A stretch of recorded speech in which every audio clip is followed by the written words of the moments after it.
Next આપણે સાયકોલોજીની અંદર next topic જોઈશું થિયરી ઓફ ધ મોટિવેશન. તો એની અંદર ફર્સ્ટ છે ડેવિડની એક થિયરી આપી છે achievement theory. The need for achievement motivation refers to a drive toward some standard of excellence. People with the high need for achievement prefer the tasks that would promise success and are moderately difficult. Okay, કે આની અંદર achievement theory એટલે કે જે માણસો છે તે achievement પામવા માટે શું કરે છે કે હાઈ હોય, એકદમ ડિફિકલ્ટ હોય, થોડું ડિફિકલ્ટ હોય, બહુ વધારે નહીં, તો એ લોકો ચૂઝ કરે છે અને પછી પોતાનું અચીવમેન્ટ મેળવે છે. ઓકે, અને એવા ટાસ્ક લે છે કે જેની અંદર એને સક્સેસ પણ મળે.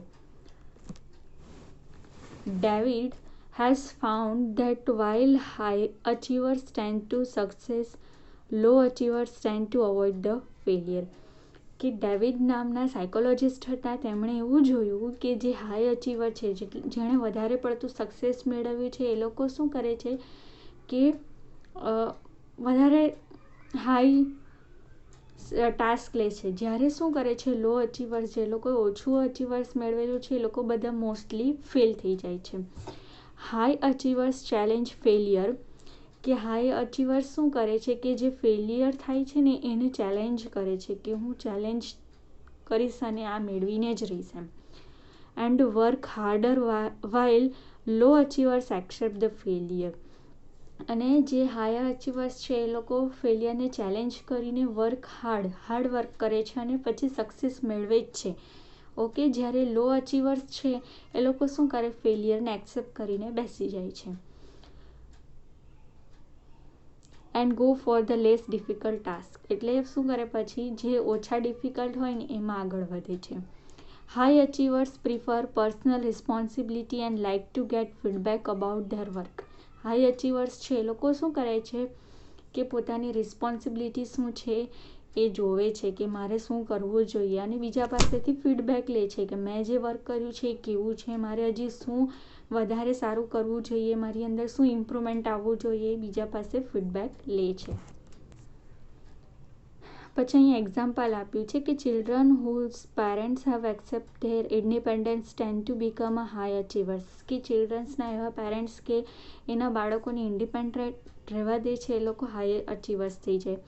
Children's of over protective parents become a low achievers, કે વધારે ઓવર પ્રોટેક્ટિવ કરતા હોય પેરેન્ટ્સ તો એ કેવા થઈ જાય છે, લો અચીવર્સ થઈ જાય છે. Childrens learn by copying the behaviour of their parents and other important people who serve as a model. Okay, કે ચિલ્ડ્રન છે એ પેરેન્ટ્સનું જોઈને શીખે છે, એ લોકોની કોપી કરે છે અને એ લોકોના રોલ મોડેલ હોય, મીન્સ કે જે ગમતા હોય એ લોકોનું જોઈને એ લોકો કોપી કરે છે. Through such observational learning, children adopt the characteristic of model including need for achievement. Okay, કે જે લોકોના મોડેલ હોય એ લોકોની કેરેક્ટરિસ્ટિક લાક્ષણિકતા પોતાની અંદર લેવાનો પ્રયત્ન કરે છે. The expectation that parents have to their children also develop achievement motivation in children. Okay, પછી એક્સપેક્ટેશન પેરેન્ટ્સની કેવી હોય કે એ લોકોના બાળકની અચીવમેન્ટ વધારે સારી હોય એવું એ લોકો એક્સપેક્ટેશન રાખે છે પોતાના ચિલ્ડ્રન તરફથી. Affiliation motives, man can not exist in isolation. Okay, કે માણસ એકલું રહી શકતું નથી. The need to be with other people is referred to affiliation need. This need is revealed by need to be attached to others through the friendship, sociability or the group membership. Okay, કે isolation નહીં રહી શકે, એના સાથે કોઈના કોઈ સાથે attachment થઈ જાય છે, કે ફ્રેન્ડશિપ થઈ જાય છે, કે સોશિયલી સમાજની દ્રષ્ટિએ સાથે રહે છે, કે પછી કોઈ ગ્રુપનું મેમ્બર બને છે. એવી રીતે કોઈના કોઈ રીતે કોઈનું કોઈ એની સાથે હોવું જ જરૂરી છે. ઓકે, કોઈ સાથે હશે તો પછી એ વર્ક કરી શકશે અને એને એકલું નહીં લાગે. તો આ અફિલિએશન થઈ ગયું. નેક્સ્ટ છે aggression motives. Intense frustration after high expectation, verbal and non verbal insults, fear and anxiety can trigger aggression. Okay, કે કોઈ પ્રકારનો ડર હોય, એન્ઝાયટી હોય, પછી ફ્રસ્ટ્રેશન હોય તો એ પછી ગુસ્સામાં કન્વર્ટ થઈ જાય છે. Television and cinema depicting violence can make youngster model themselves to aggressive behavior. Television, TV છે, સિનેમાસ છે, મૂવીઝ છે, એને જોઈને જે યંગસ્ટર છે તો પોતાનું બિહેવિયર કેવું કન્વર્ટ થઈ જાય છે, જોઈને યંગસ્ટરનું અગ્રેસિવ બિહેવિયર બની જાય છે. જેવું જોઈએ એવું જલ્દીથી કેચઅપ કરી લે છે. ઓકે, તો અગ્રેશન થઈ ગયું. નેક્સ્ટ છે power motive. Social power is defined as the ability and capacity of a person to produce the intended affection of behavior or the emotion of other people. Persons with power motives will be concerned with the having impact, reputation and influence. They exercise their power by joining the political party, voluntary organization and associating with the prominent and popular man. Okay, આ power મોટિવ્સ છે. Power મોટિવ્સ કે પોતાનો power છે તે જે કોઈ બી એક્ટિવિટીમાં એ લોકો એની અંદર યુઝ કરે છે. ઓકે, કોઈની એબિલિટી છે, પોતાની કેપેસિટી કેવી છે કે જેમ કે પોલિટિક્સમાં ઇન્ટરેસ્ટ હોય તો પોલિટિક્સમાં પોતાનો પાવર રાખીને પછી એમાં યુઝ કરે છે. પછી કોઈની કેપેસિટી જે છે તે વોલેન્ટરી, કોઈને વોલેન્ટરી જોઈતા હોય, હેલ્પફુલ જોઈતા હોય, કોઈ સમાજ સેવા કરતું હોય અથવા તો કોઈ સંસ્થા ચાલતી હોય ત્યાં કોઈને વોલેન્ટિયર્સ જોઈતા હોય તો પોતાની એબિલિટી છે તો એ ત્યાં યુઝ કરે છે. એવી રીતે આ પાવર મોટિવ્સ આવે છે કે પોતાનો યુઝ કોઈ સારી જગ્યાએ કરે, જાણીને કે મને આમાં ઇન્ટરેસ્ટ છે તો હું અહીંયા હેલ્પ કરું. નેક્સ્ટ છે need four status. Almost all individuals have a desire to have a some standing or position among the people of their society or the group. કે ઓલમોસ્ટ બધાને એવું જોવા મળે છે કે હું જે સમાજમાં રહું છું, કે જે સોસાયટીમાં રહું છું, કે જે ગ્રુપમાં રહું છું ત્યાં મારું કંઈક પોઝિશન હોય. Okay, nobody like to be considered inferior. કોઈને નીચું રહેવાનું ગમતું નથી. Efforts to achieve a rank in a hierarchy of group is present not only in a human being but even among the animals and birds. એવું નથી કે મનુષ્યમાં જ પણ પ્રાણીઓમાં બી એવું કે સ્ટેપ બાય સ્ટેપ એના નામ હોવા જોઈએ કે આટલા સક્સેસ પર આવે છે, પછી આવે છે, પછી આવે છે, પહેલા નંબર પર, બીજા નંબર પર, એવી રીતે એ લોકો સ્ટેટસ પાડે છે. તો આ પણ એક મોટિવ્સ થઈ ગયું. ઓકે, તો આ થિયરી થઈ ગઈ ડેવિડની. નેક્સ્ટ છે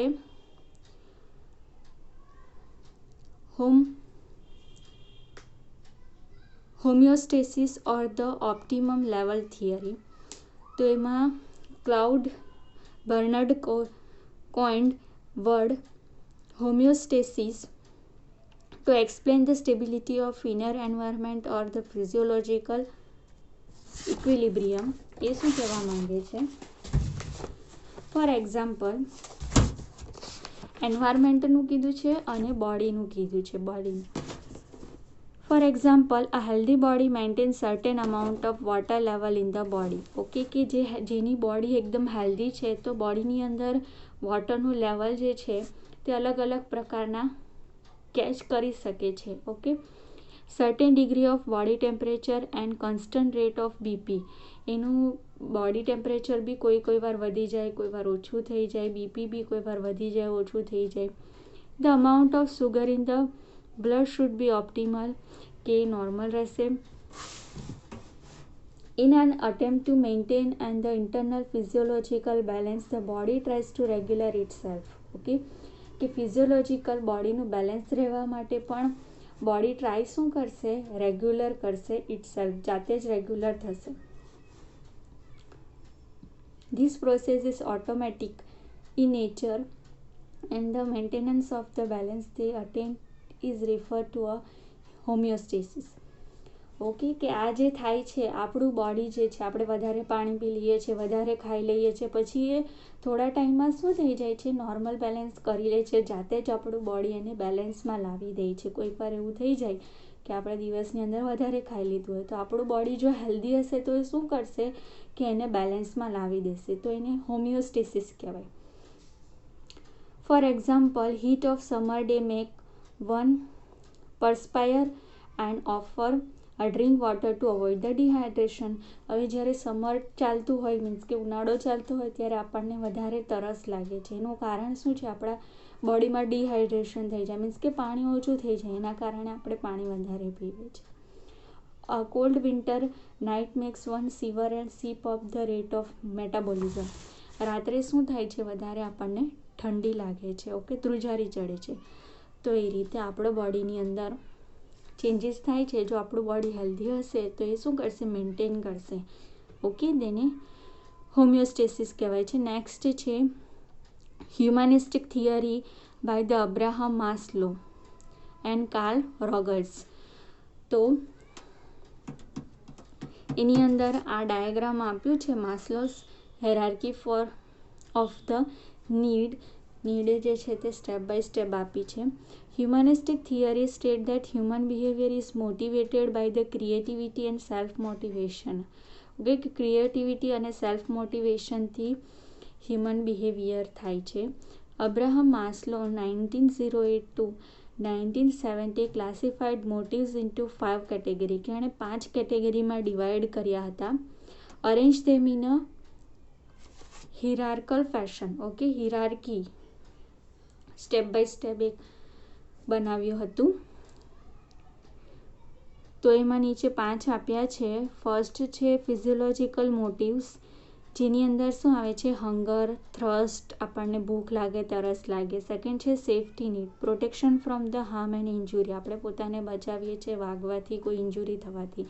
લવ નીડ્સમાં અફેક્શન, વાર્મથ એન્ડ બિલોંગિંગનેસ, કે આપણને કોઈનો સહારો મળે, કોઈ આપણી સાથે આપણને સમજે.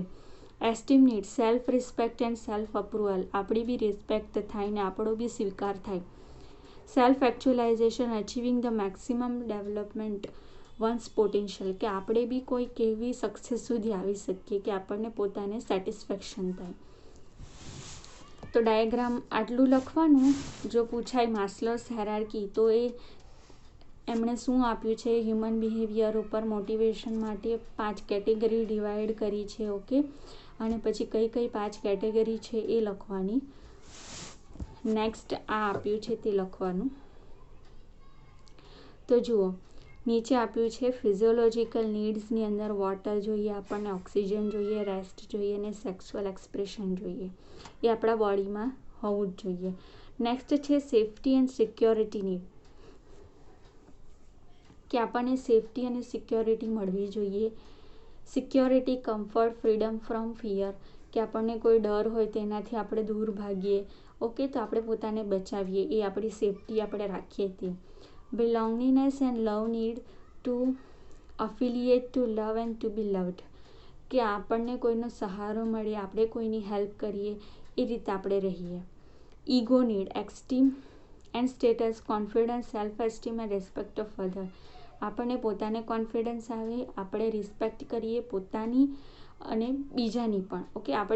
આપણી રિસ્પેક્ટ ક્યારે કરશે, જ્યારે આપણે બીજાની રિસ્પેક્ટ કરીએ, તો એ આની અંદર આવશે. પછી self actualization, need for achievement, peak experience, achievement આપણે હાઈ લેવલ સુધી મેળવીએ, જ્યાં સુધી આપણને સેટિસ્ફેક્શન ના થાય, આપણે ટ્રાય કરીએ અને આપણે કોઈ સાચા લેવલ ઉપર, કોઈ એક લેવલ ઉપર આપણે જઈએ પોતાની મહેનત કરીને.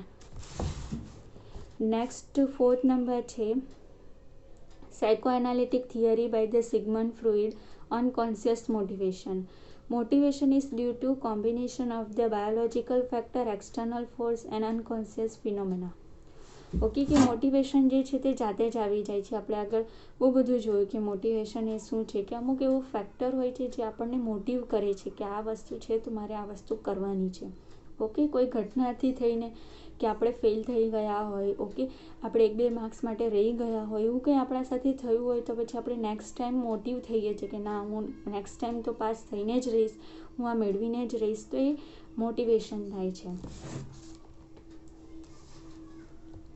અહીં આપ્યું છે ફ્રુઇડ also emphasized the power role of unconscious motive in the human behavior. He pointed to several forms of behavior through his unconscious motivation are expressed.